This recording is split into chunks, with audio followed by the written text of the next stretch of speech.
On today's edition of Club 904, no, I am not a telemarketer. I did forget my microphone, but what we also have is an outstanding guest, the Athletics NFL National Insider, Jeff Howe, who penned an incredible, poignant tribute and profile to Liam Coen and his family. Fellow UMass alum going to join us here on a Thursday edition of Club 904. We'll also look at the laundry list that is the Jaguars injury report, as well as the Texans injury report, and what that means for Sunday's matchup. Buy a new washing machine or a new refrigerator. Just hang tight for an hour and have a lot of fun and a lot of banter when it comes to your hometown team. Let's get after it on a Thursday.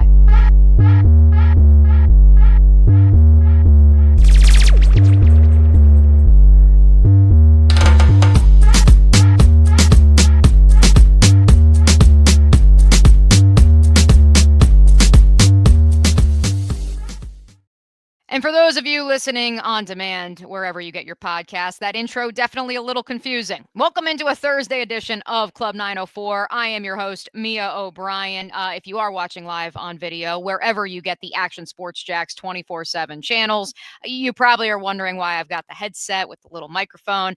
Hey, listen, you got to be adaptable. You have to make a positive choice when it comes to how you approach your work when you forget your podcast.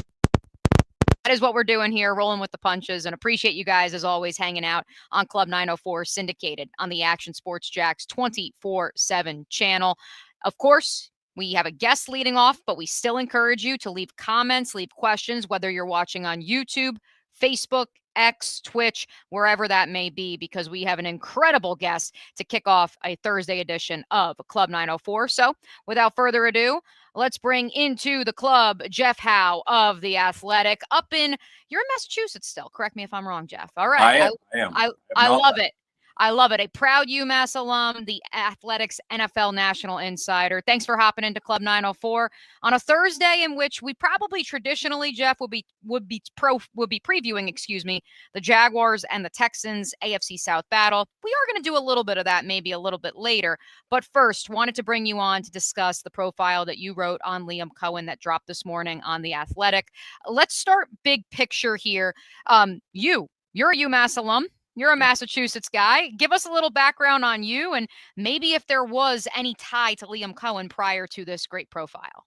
Yeah, I've known Liam and his family for 20 years. We went to college together. So this is a story that was near and dear to my heart in a sense. And I had actually, I'd spoken to Beth before she had passed. And, I can still vividly remember one conversation that I had with her. I remember I was calling from the UMass Campus Center. I was looking for Tim, actually, and I don't think he was home at the time, and I wound up speaking to Beth, and we had a really good conversation for, I want to say it was like 45 minutes to an hour, and it wasn't for like an interview or anything like that. We were just talking. It was about school and how Liam was doing and, how she was doing and stuff like that. So, they're a really special family of people, and they've maintained their roots, of course, or Liam and Tim, and they've been grounded by their journey together. And it was an honor to be able to share their story the way that I was able to, and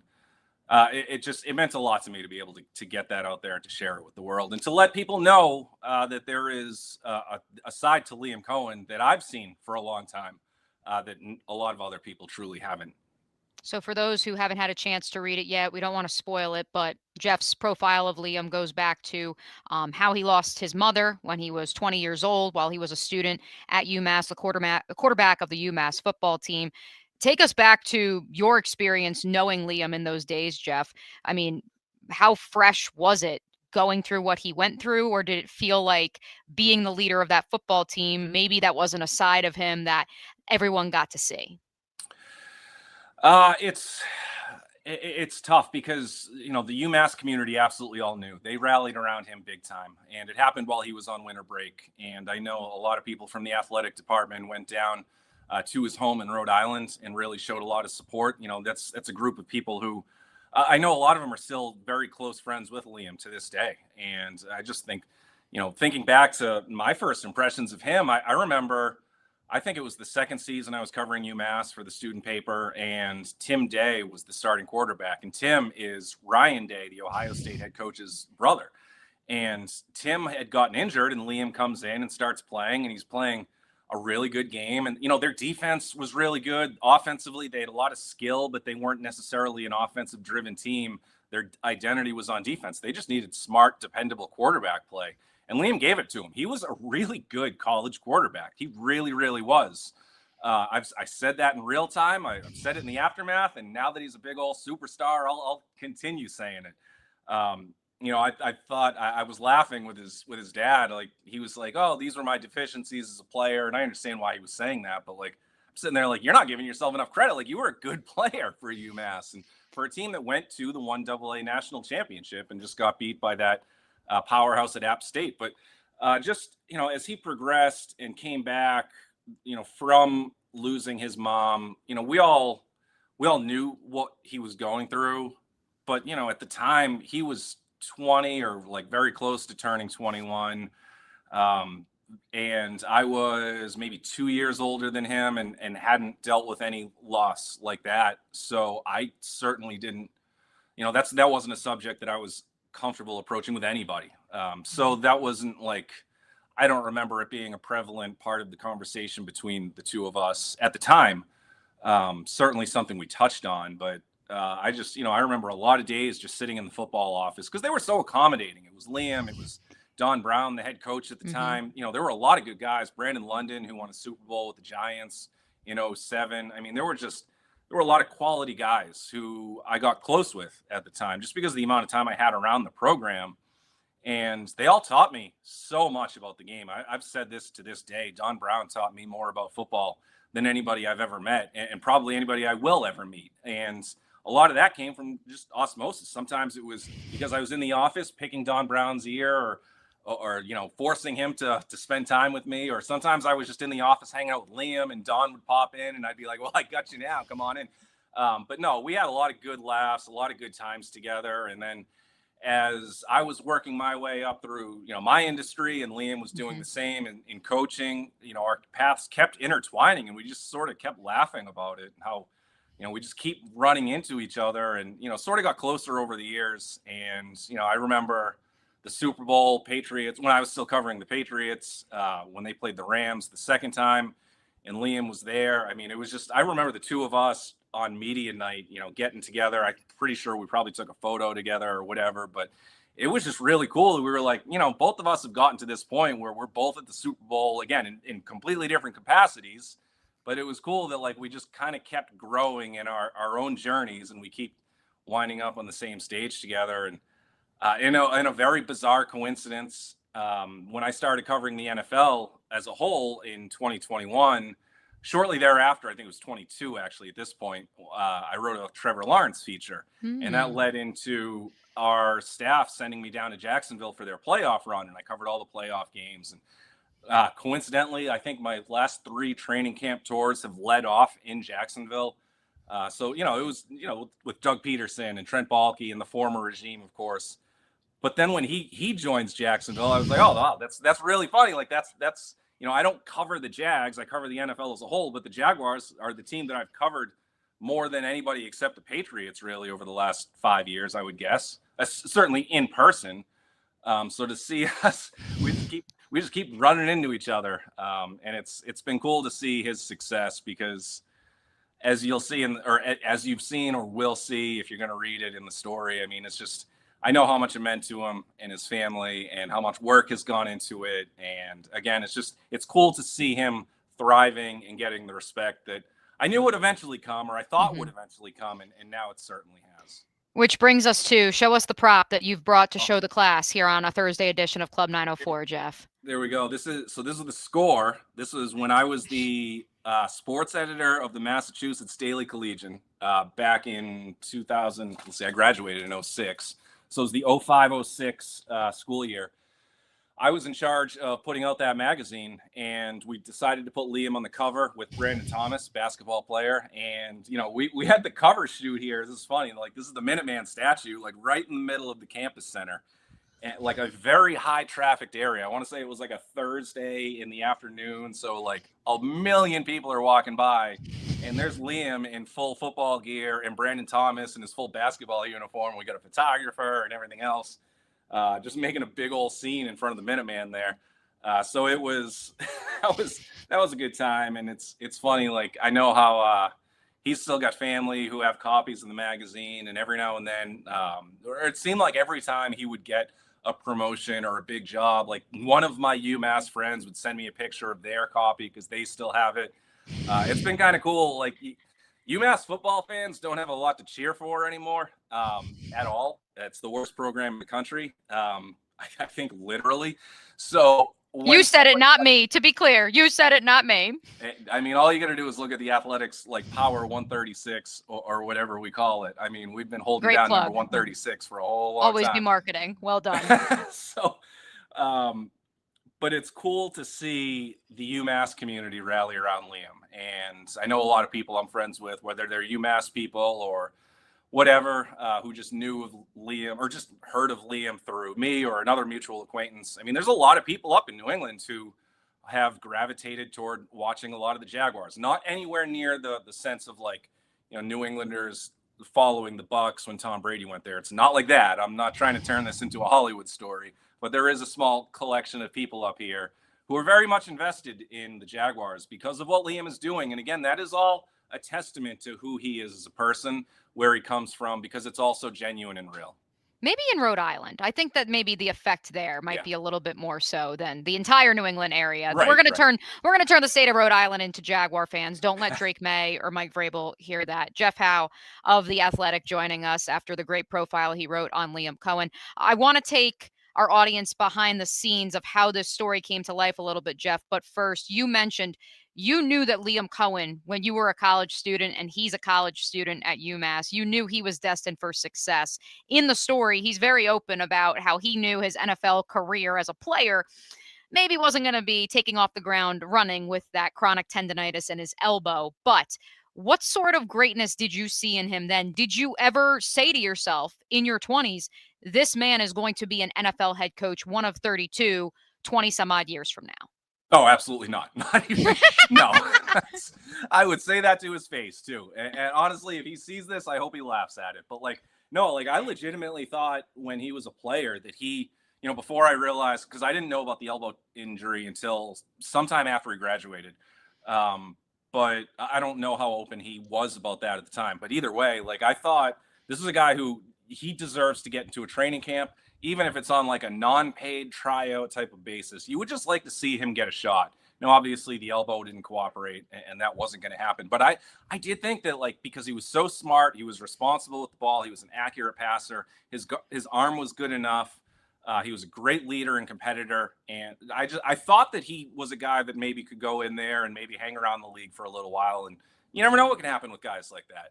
And I remember Brian Hoyer was an undrafted free agent in 2009 with the Patriots and wound up having a tremendous career, primarily as a backup. You're going to have a really good career as a backup, as we all know. But no, I didn't know that. I knew coaching was a possibility just because of the family ties, but in no way whatsoever did I think the NFL was coming. I mean, we just weren't thinking about that. We were that young. And I also didn't know at the time truly how seriously he was willing to take it. And I didn't understand how seriously you needed to take it. And, that's something that I really just started to learn in the last few years when covering the league as a whole. I think I was very fortunate to cover the Patriots from 2009 to 21 and get a huge, huge peek behind the curtain of that dynasty and Belichick and Brady and all that other stuff.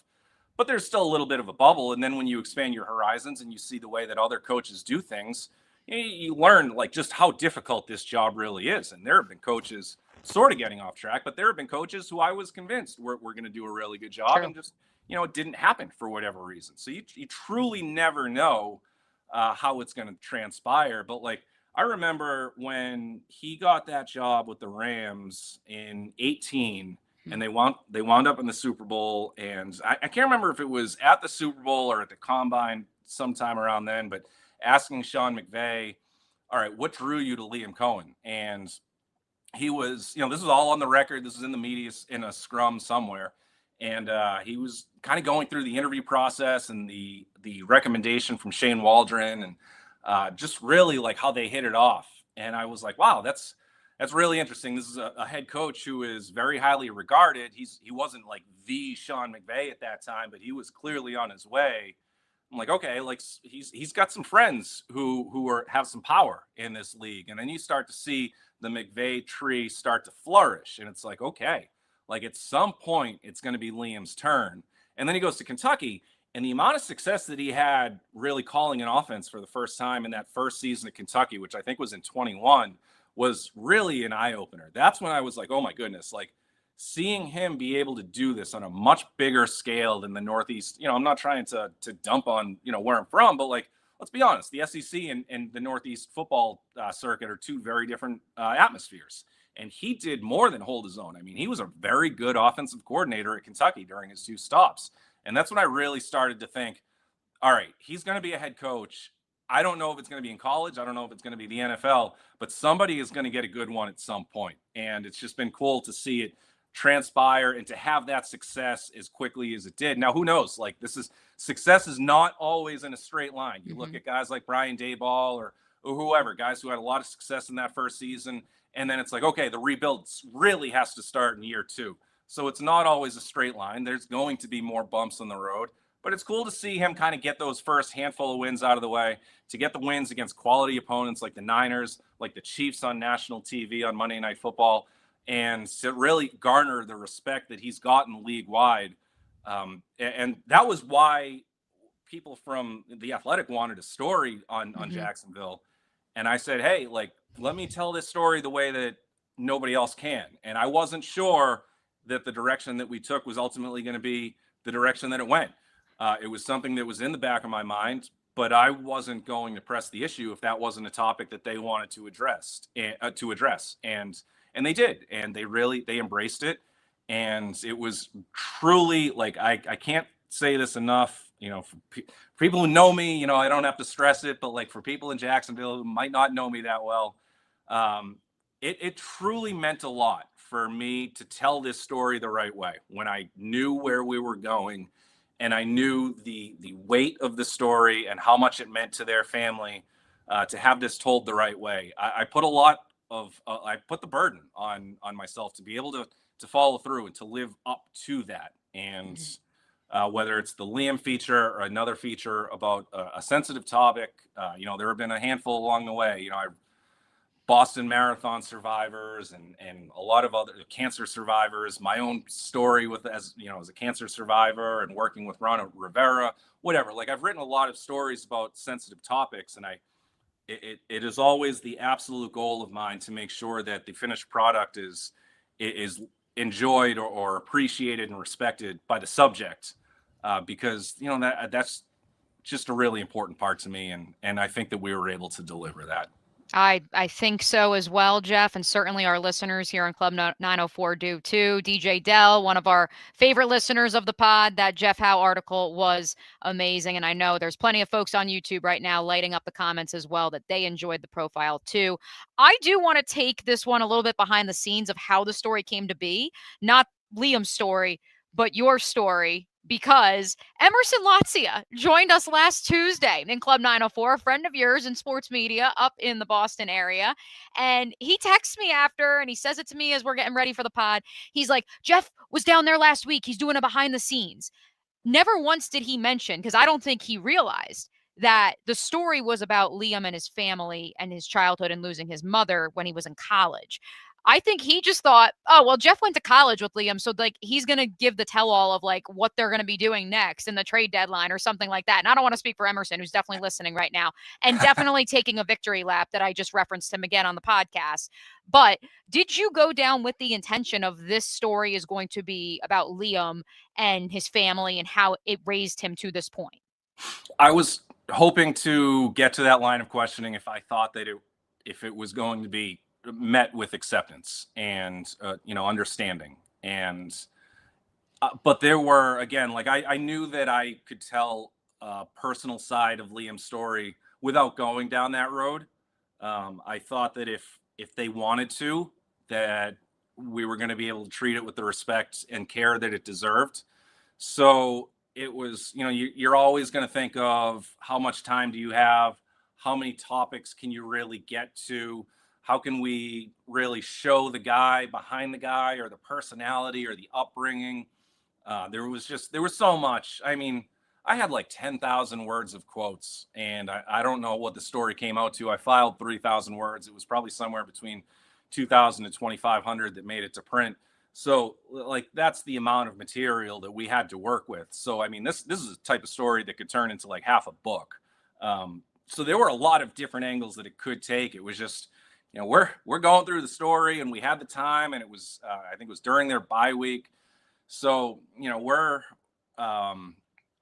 just sort of going from topic to topic and topic, and I knew that when I brought up the family aspect of it, that he really wanted to talk about it, and he was comfortable. And again, I think with our history, and I've written about Liam's football journey, a bunch of times in the past, and I've written about other elements of Liam's career along the way for different outlets, certainly for The Athletic in the past. But I just thought that if we could do this a different way, it would have a chance to resonate more. And again, but it takes full cooperation and respect. And I think the fact that Liam and I have worked together on stories, not this one, of course, but he knew what I would put into this and how it meant a great deal to me.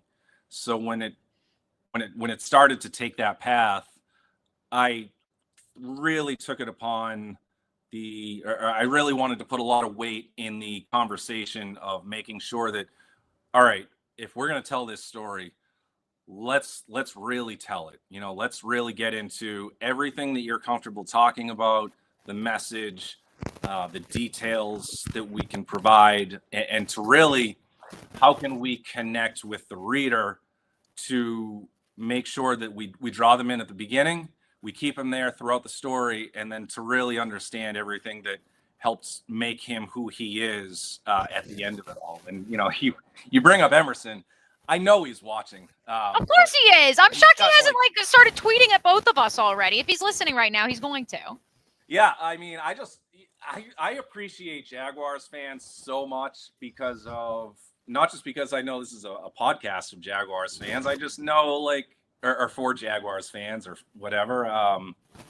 But having my experience down there, it's a fan base that does get overlooked, but the people who love the Jaguars really love the Jaguars. And I'm talking to you people right now. I respect the hell out of you. I really do. And I know how much passion you have. And I see it every day from Emerson. I mean, our text messages together are ridiculous, as I'm sure they are between him and every single one of his other friends.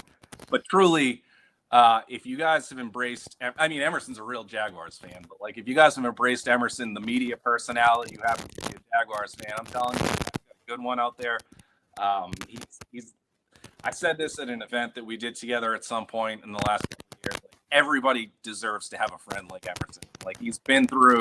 We've been through some stuff together. He's always the first person who will be there anytime I need something, whether it's through the fundraising that we've done. I mean, he's helped, our fundraising teams raised $500,000 for pediatric cancer foundations, and Emerson deserves a massive amount of credit for all of that. So that's the kind of heart that he has. So it's we're just sitting here getting sappy about a bunch of really good people who all have Jaguar connections today. I love it, and he's going to 100% claim credit as an executive producer of today's episode of Club 904, and I'm here for it, Jeff. And I think the Jaguar fans, as much as you are an unbiased third-party journalist who is an NFL national insider, I think they're going to start claiming you. So you better watch out, because they're going to say Jeff's on our team. Jeff's looking out for us. He's looking out for you. I do want to hit a little bit on actual football with you, since you are the Athletics NFL national insider. I do want to discuss, in particular, another crazy Jacksonville to Jeff Howe connection in Jacoby Myers, who you covered during his time in New England, and the Jaguars did make a move for at the trade deadline. What is Jacksonville getting in the now former Patriots and Raiders receiver? Another great person, great human being, great leader, really, really good for the locker room. Quality across the board in terms of performance, always exceeding expectations. One of those guys, you watch him play, and maybe the physical attributes don't jump off the page. I don't know what his Madden ratings are, but I'm sure there's nothing Uh, he's probably not like anywhere near Jamar Chase's category, but like this is a guy who will always find a way to get open. He can control the middle of the field when he needs to, which is going to be big while they're still waiting for Brenton Strange to come back. His drop rate is, I mean, compared to the Jaguars' drop rate this season, the guy's going to look like Superman. So it's just going to be good to have a veteran leader take control of that wide receiver group. It's a young group. It's a group that has been inconsistent. And I think Jakobi Meyers' presence is going to be really important. And I think, how many times have we seen over the last couple of years, a big play, third down, whatever, you deliver a pass, it's right there on the money, and it hits the turf. I mean, you're not going to have that problem with Jakobi Meyers. So I think he's the type of guy. I thought it was, it was good value. It was like one of those trades because the value was not nothing. No. What, a 4 and a 6? I mean, those 4 and a 6 for a 9-game rental is it's a little rich, but at the same time, Raheed Shaheed goes for a 4 and a 5. Right. And he's also somebody who I think when he is in the building for the next couple months, you can never predict the business side of it and how things are going to go in free agency. But I strongly believe that he's going to be somebody who is going to be liked in that building is enough that they're going to want to extend it. So you're going to look at the 4 and 6 and you're just going to write it off once that extension happens. That is no inside information there. I think that highly of him and how his positive attributes meld with what the Jaguars need. So I think he's going to be really solid for them.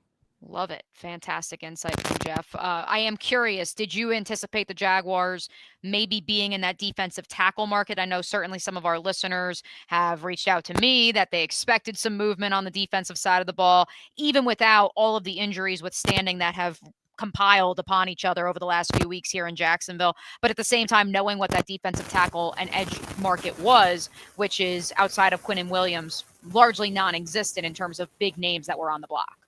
Yeah, I mean, you're talking, like you said, aside from the superstar aspect of it, there were conversations around the league where for a lot of bottom of the roster players, expiring contracts like any trade deadline. And with the Jaguars' shortage of resources from the Travis Hunter trade, I don't think they were going to try to get overly aggressive. That's not the most frugal way or the most prudent way to start a rebuild. And even though they are exceeding expectations, there's a lot of danger in going through because there are going to be a lot of hard roster decisions like there are at the start of any new regime. It doesn't ever come in the first off season together. There's usually some of those year 2 growing pains. So you don't want to burn through those draft assets just to try to set yourself up for a stretch run without knowing fully well, where you're going to stand in January. Now, this is a team that owes itself to try to go for it in the playoffs, and absolutely they're right there in position to do it. There's the AFC. It's not as deep as it's been in the past. It's certainly not as deep as the NFC. But you're looking right now at like 8 quality teams fighting for 7 spots. And when the Chiefs are the odd man out, those are some tough chances to take.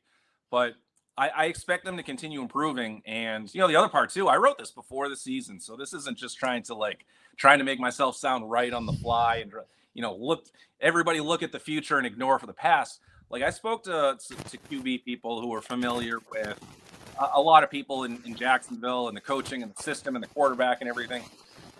Trevor Lawrence, I really didn't think was going to start to rise until about midway through the season. Because it does take a lot of work to understand Liam's system.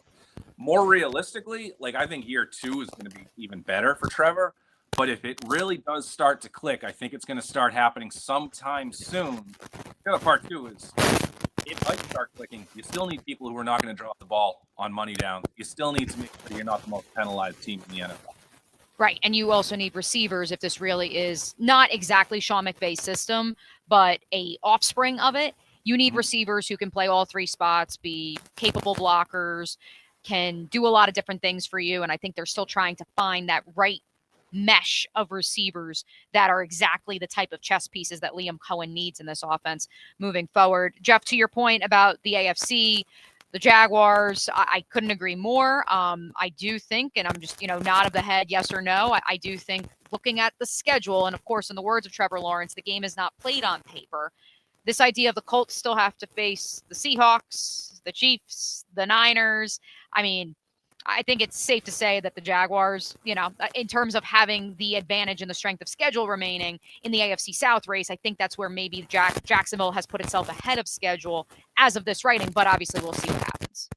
Yeah, I mean, that win against Kansas City was massive. And I think Kansas City has shown that they're just going to keep getting better.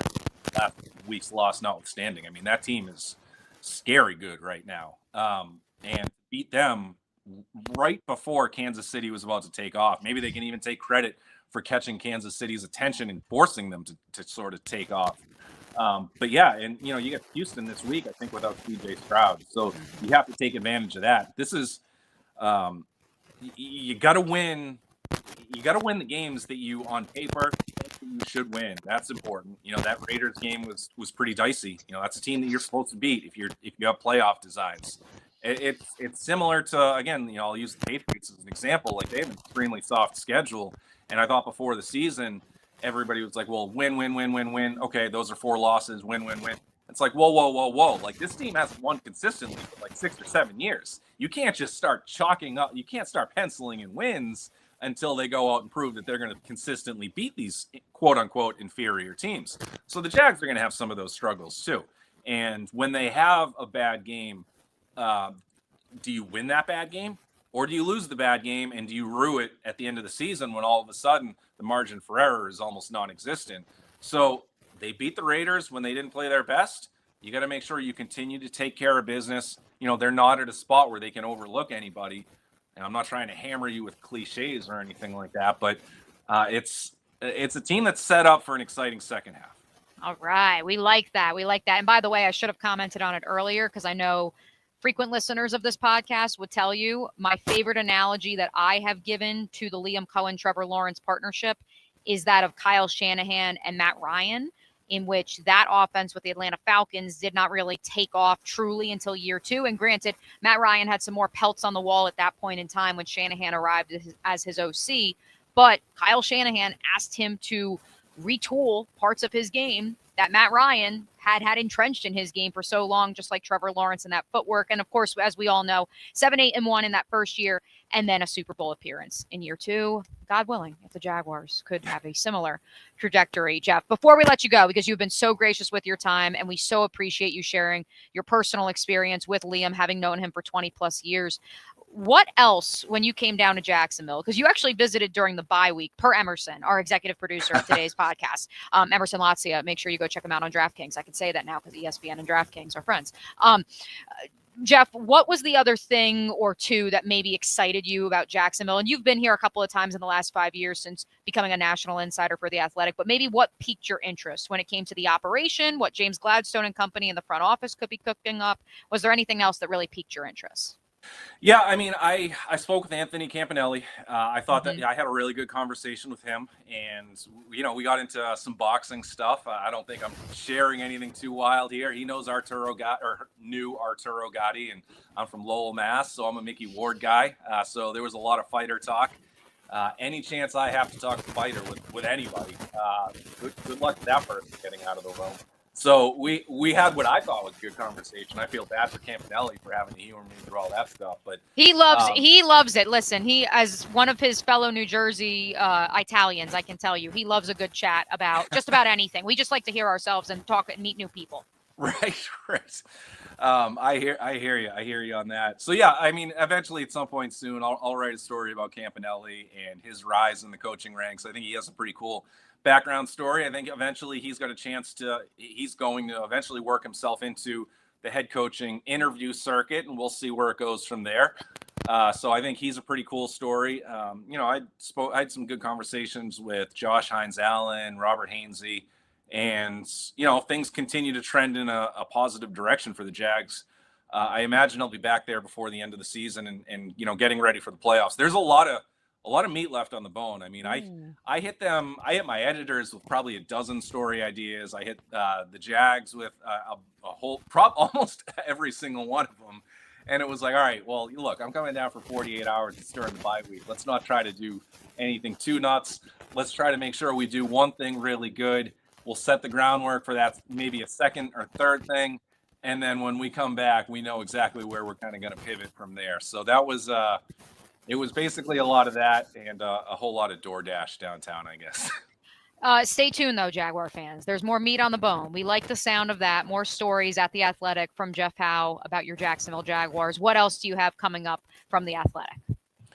Oh my goodness, what do I have? A lot. I was going to say, I'm assuming when you cover all 32 teams, like, I mean, you don't have to share everything, but I'm sure there's a lot of stuff that's in the hopper right now. There's so I do my weekly quarterback stock report.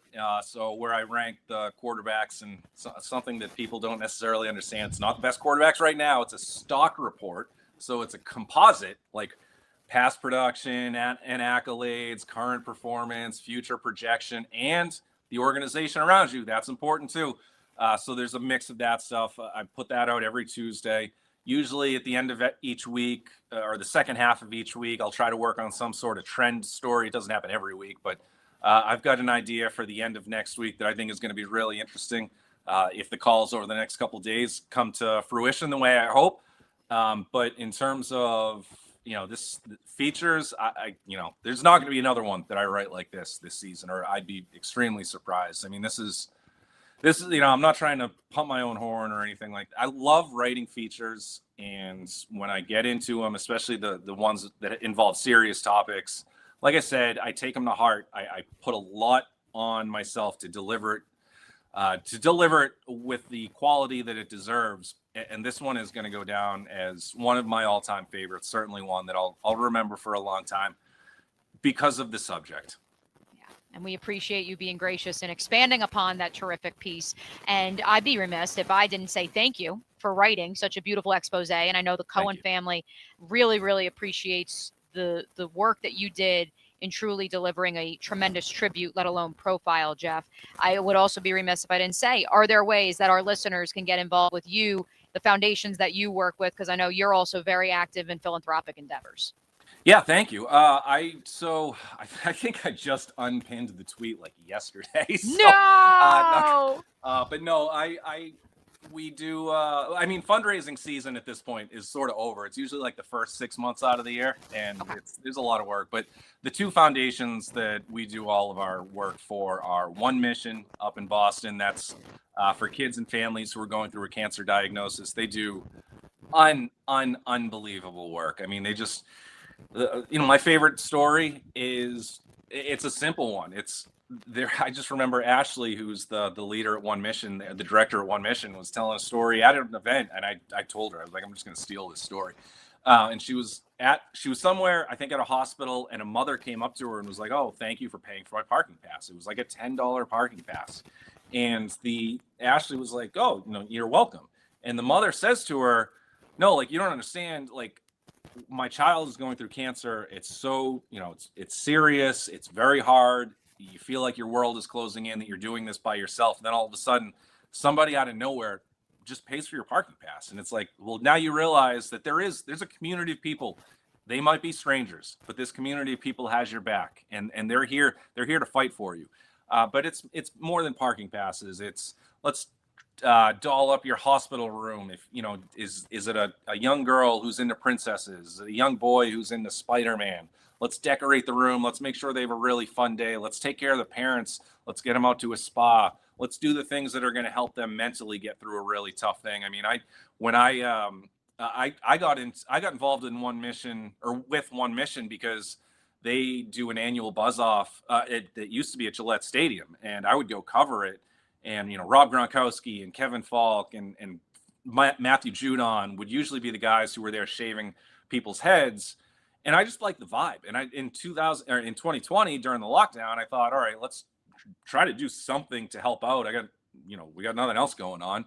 And we ended up raising $17,000 just through Twitter. It was only asking for donations through Twitter. And then we did a virtual buzz off.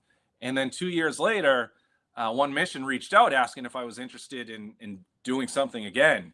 And like by total coincidence, because it wasn't even anybody from One Mission that I'd worked with before, that was the same like week or within like 2 weeks of having thyroid cancer removed and kind of going through my own battle. And I was like, I would like to, but like, let me get through some stuff first. And they were like, well, how can we help you? And now this is a pediatric cancer foundation, and they wanted to help me. And it was, you don't realize until you go through it how much there's a mental battle, and it's lingering today for sure. But the help that I got from them was phenomenal, to the point where why we have continuously gone year after year after year trying to raise this money.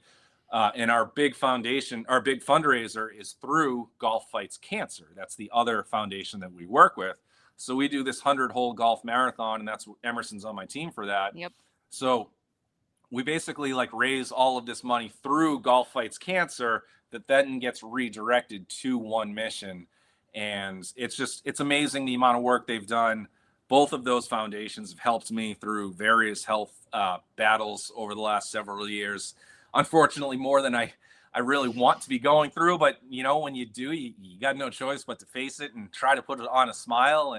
And when the community has your back, you can't help but want to have theirs in return.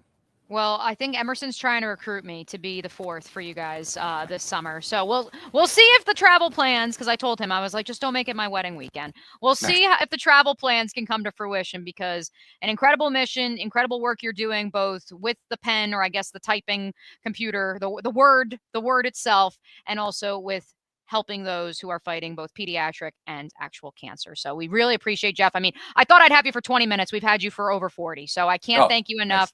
Nice. And I know your adopted Jaguar fan friends really, really appreciate the time. Well, I love them all. So I appreciate you having me. And this is a really fun conversation. So thanks a lot. We appreciate it, Jeff. Going to let you go, and then we're going to take a quick break because we still have a Jaguars-Texans game to preview. So thank you to Jeff. Appreciate it. We will be right back with a little bit of a preview of Sunday's game. Don't go anywhere. Club 904 continues on the Action Sports Jax 24/7 channel.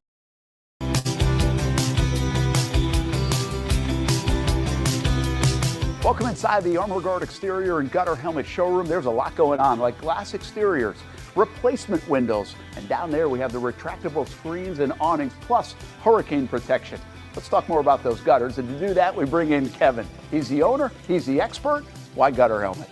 Well, gutter helmet's truly the only maintenance-free product. It lets the trash and debris go on the ground, the water wraps around and goes inside.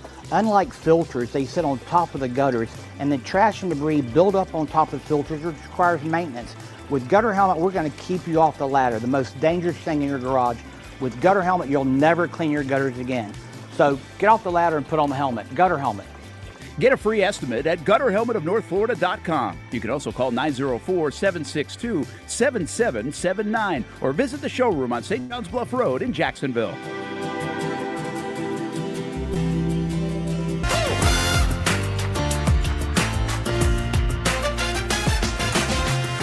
Empower a future, inspire a dream.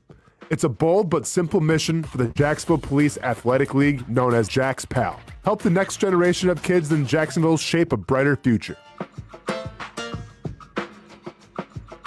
Their after-school programs, teenage leadership programs. There's community outreach. It's been just an awesome opportunity to be out here with my colleagues and do something good for the community. It's really been an interesting opportunity to see everybody work together in a way that we don't normally in the office. And there's sports.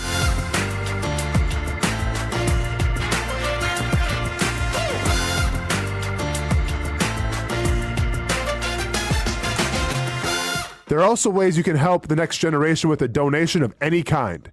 Just visit jaxpal.org to get more information. Empower a future, inspire a dream with Jax PAL. I've been telling you about CGC Water Treatment and Plumbing for a long time now. Their drinking water systems remove up to 99% of contaminants. We've had a Connecticut water softener and drinking water system in our home for more than 7 years. You can see the difference whether you're washing clothes, the dishes, or what I like to do most, fill this up for some coffee every morning, and mostly all day. Remember, if you're not filtering your water, you are the filter. Don't be the filter. Right now, you can get a free Kinetico reverse osmosis system with a purchase of a Kinetico Premier softener. The experts at CGC Water Treatment and Plumbing will test your water for free and determine your water score. Don't know your water score? CGC will find out and recommend the appropriate Kinetico water treatment solutions so you can improve it. Call 904-552-1242 or visit cgcwater.com. Ask about our 90-day love it or leave it guarantee. CGC Water Treatment and Plumbing, an authorized independent Kinetico dealer. Florida license number CFC 1432579. There's a saying in sports, You can't win them all, but you can win a lot with good folks on your team, like that one painter, First Coast. It's tough to beat the sun in Florida, so your home fades. It's tough to beat that HOA when they come calling. Beat the sun, beat the HOA with that one painter, First Coast. And it's a good time to do it. Less rain to work around, and painting in mild temperatures is perfect. After all, the paint bonds to the surface so much better. Give that one painter First Coast a call at 904-417-3557 or look them up at first-coast.thatonepainter.com. Fast estimate, guidance on color and HOA requirements, and the highest quality job you'll find anywhere. Be a big winner in your neighborhood with that one painter First Coast on your team.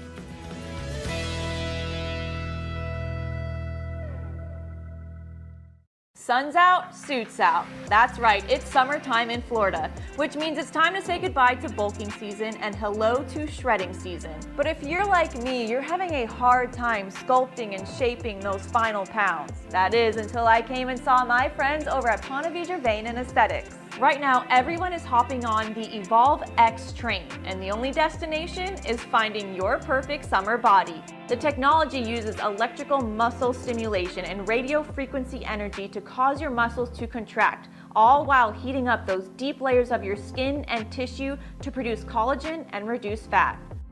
It's like doing 1,000 sit-ups in 30 minutes. No pain, no needles, just results, right? That's right. So leave those winter layers back at the station and come look and feel your best with the team here at Ponte Vedra Vein and Aesthetics. Visit them at one of their 2 locations, either over in Ponte Vedra or on the south side. Welcome back into a Thursday edition of Club 904. Our thanks to Jeff Howe of The Athletic for being so incredibly giving of his time. Over 40 minutes with us, to the point where we got to rush through this final live Q&A news and notes section of the podcast. And of course, his great poignant tribute to both Liam Coen, his parents, his family, the Northeast New England community that raised him. But without further ado, we do have a game to discuss this upcoming Sunday between the Jacksonville Jaguars and the Houston Texans. The injury report for both teams, it reads like my receipt from BJ's Wholesale over the weekend. Folks, a couple $100 worth. That's all I'm going to say on that front.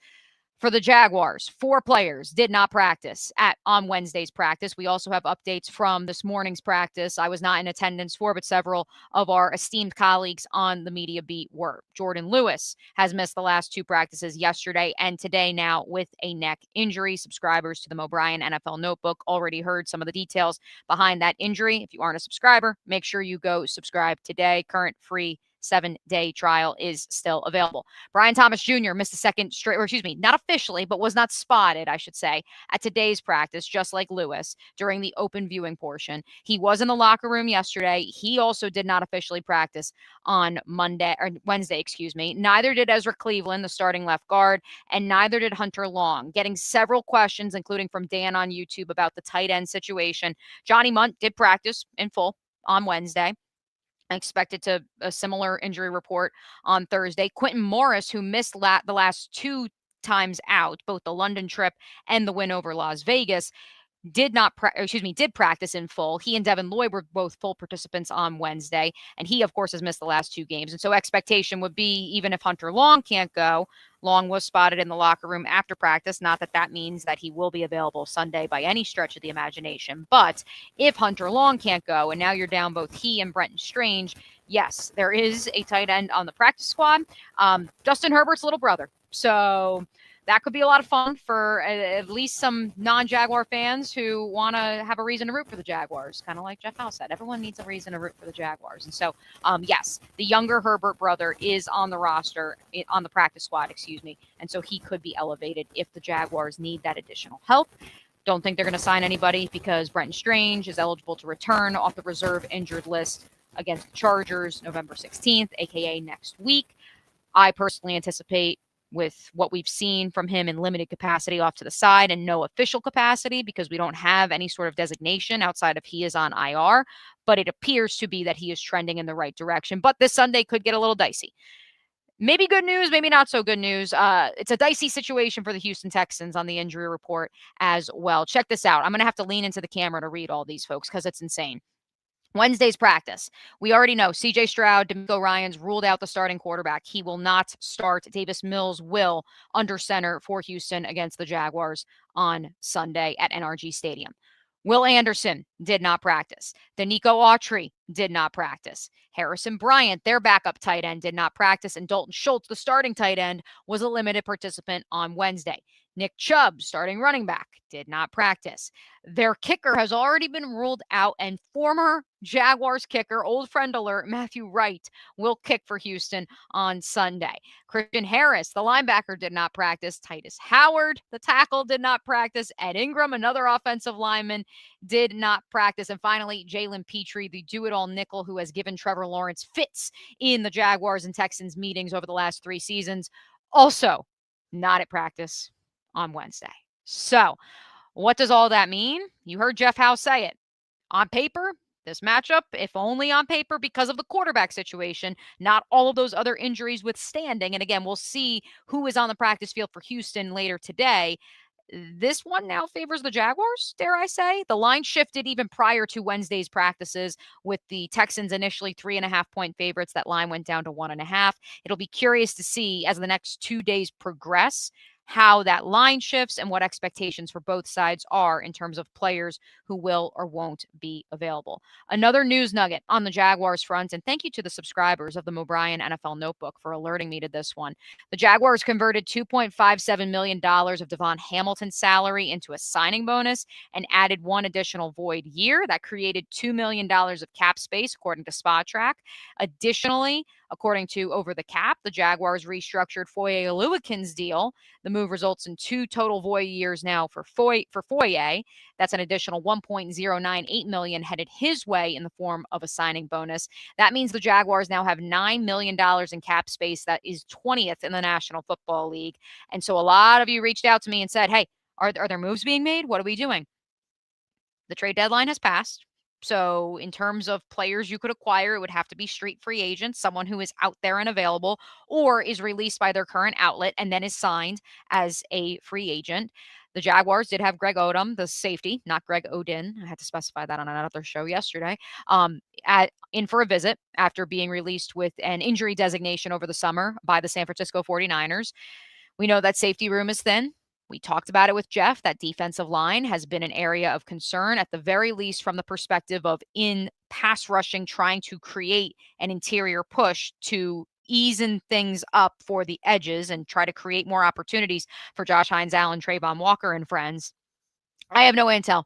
And it didn't seem like in my conversation with Foye Oluwakin yesterday that this was happening. But hey, listen, business is business. And I am interested to see why exactly the Jaguars would be doing this, knowing the trade deadline has passed and also knowing it's not like they're going to go out and sign some splash free agent. I think it's also for the health of the organization. Maybe do it now.